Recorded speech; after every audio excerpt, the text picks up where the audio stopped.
we were talking today about sacred monotony. This idea of doing these things that we do every day, and they become our practice.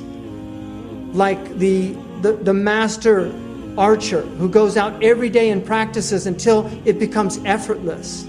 It's no longer, he is no longer present. The beginner's mind is a wonderful mind, they say, because the beginner's mind is really the mind that has arrived. Because the beginner is always present. Because they're so worried about getting it right. If you watch a beginner driver, I love when I drive by these schools, you know, these driving schools. I love watching these people learning how to drive. They're usually about 16, and they're in there, and they're so present because they have the beginner's mind. You see, after a while, they like everybody else, they're falling asleep at the wheel, right? They go from one place to another and they don't know how they got there.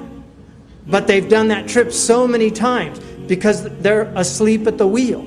The lights are on, but nobody's home. This is most people. We're somnambulant. We're sleepwalking through life. We're not present. We're not present in our meetings when we meet each other.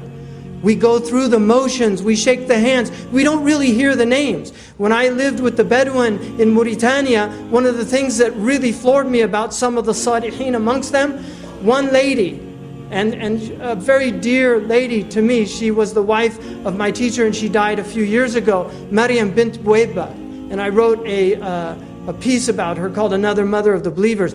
Maryam asked me when I first arrived there in 1984, she asked me if I had family, and I said, yeah, and she said, what are their names? And I said, well, I've got, my mother's name is Elizabeth, and my father's name is David, and my brother's name, I have two brothers, one's name is John, and the other's Troy, and then I have 4 sisters. I have Kathleen, Patricia, Elizabeth, who's now called Nabila, and Mariah.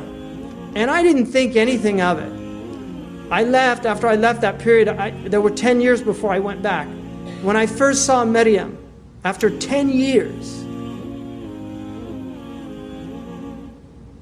she said to me,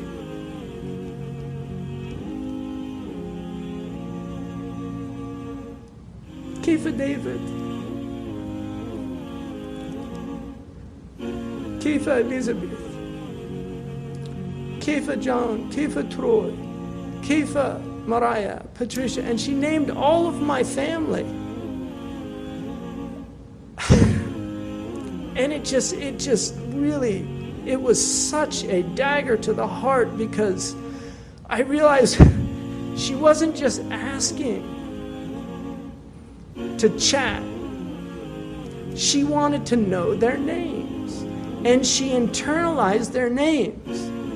And 10 years later, she could recall names that she'd never heard in her life because they're not Arabic names, and she only knew Arabic. And I was just so stunned, but she was a present human being. She did dhikr all the time. That was her life. She spent her life serving the students of that place. She knew every name of every student that ever came to that. And Aisha met her and remembers her, you know. She was present.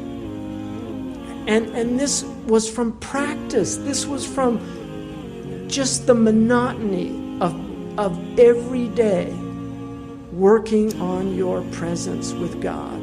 Because when you're present with God, you're present with the creation of God. You start noticing things like the wind in the trees. You start noticing the subtleties of everything that's around us. It becomes real. محمد سيد الكونين والثقلين والفريقين من عرب ومن عجم. محمد سيد الكونين والثقلين والفريقين من عرب ومن